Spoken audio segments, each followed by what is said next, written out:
Hi everyone, it's Maggie Carino back with a second book talk for the semester. Before I begin, I'd like to apologize for my voice and my appearance. I'm pretty sick, and my family's got me locked away up in my room, which I don't blame them for. But anyway, I chose to do a book talk on civics, and my book talk is titled Votes of Confidence, A Young Person's Guide to American Elections. So a couple quick things before we dive right in. The author, Jeff Fleischer, as an author, editor, and journalist based in Chicago.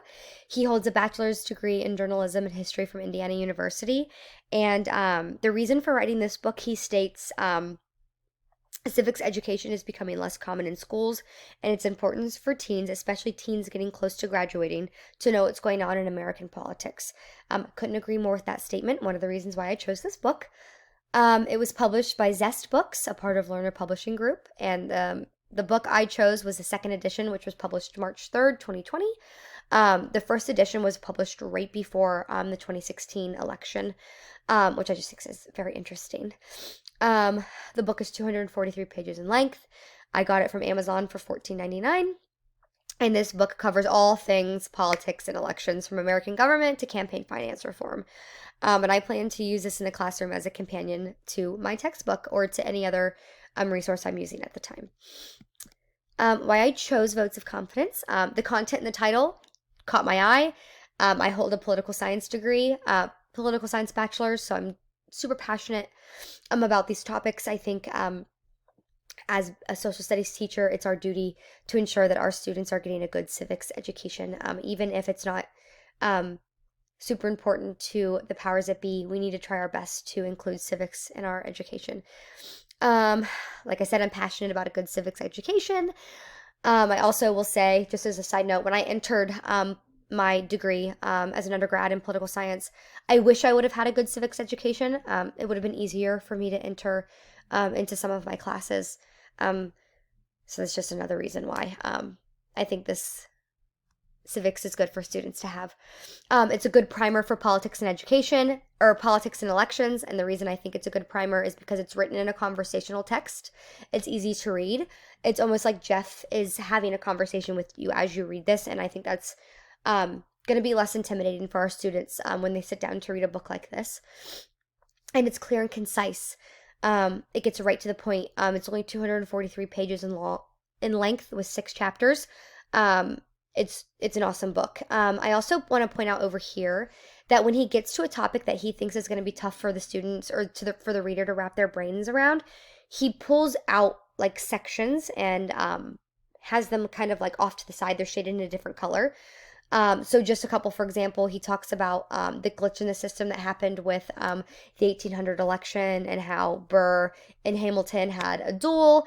He talks about every time like a third party candidate has run and gotten a good amount of popular votes. And then he also talks about gerrymandering, which is a tough topic. So I just think it's awesome that he takes the time to talk a little bit more about these tough topics. Votes of confidence at a glance. Usually I'll tell you my 4 main takeaways, but I think the chapters cover it pretty well.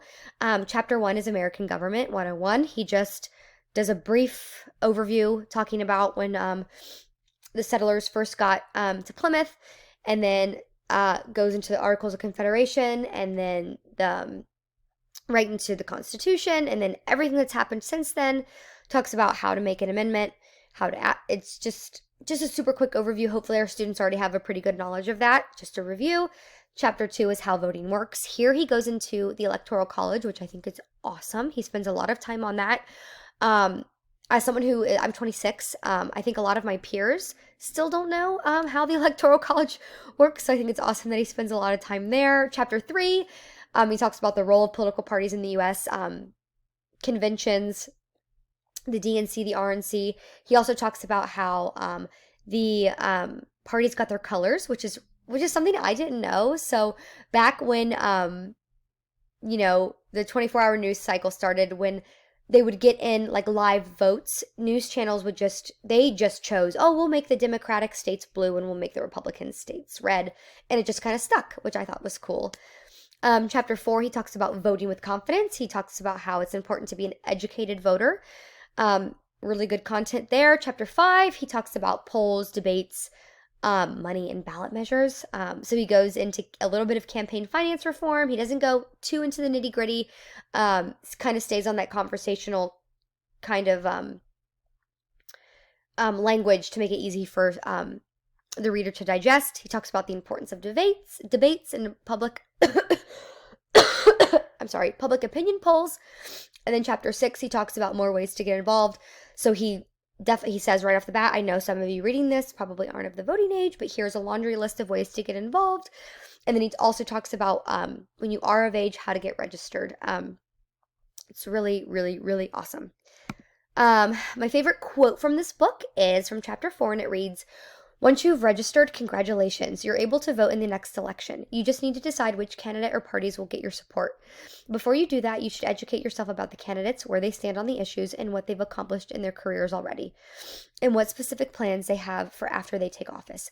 I think this quote is super passionate and super powerful because he's talking right to the reader, and he's kind of saying like, hey, some of this is on you. You need to go out and you need to decide who you're voting for. You do your research. He talks about how there's all kinds of resources for voters to get to. I know in Kentucky, for example, you can see all the bills in Kentucky and all the bills that are on the floor that are being voted on, and exactly how each representative and senator voted on the issues. So I just think it's really great, and I think it's an important message that we as educators need to send to our students, that voting's not scary. These topics are not scary. You can go and you can find a lot of great resources to help better inform your decision. So that's why I picked that quote. Anyway, I gave this book a 3 out of 5. The reason I gave it a 3 out of 5 is he kind of will blame the voter sometimes for not receiving the outcome that they wanted.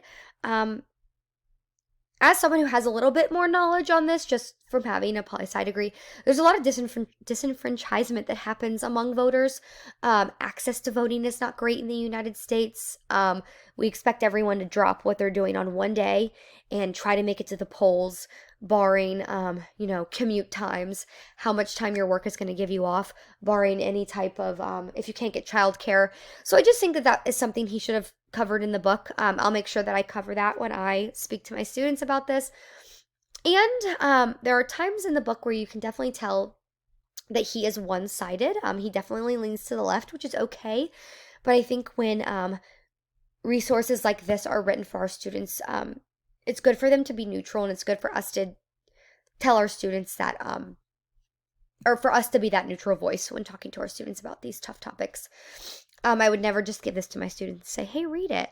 I would supplement it with other materials and have those deep conversations with them. Overall, I think this book was wonderful. I have it right here. As you can see, it's pretty little. So I think that everyone should get a copy of this and just keep it on hand. So I learned some stuff from reading this. Anyway, I just want to thank you guys so much for participating in my last book talk, and I want to apologize for the way I sound. But anyway, I'm looking forward to your comments, and I'm looking forward to listening to your book talks. Thanks, everyone.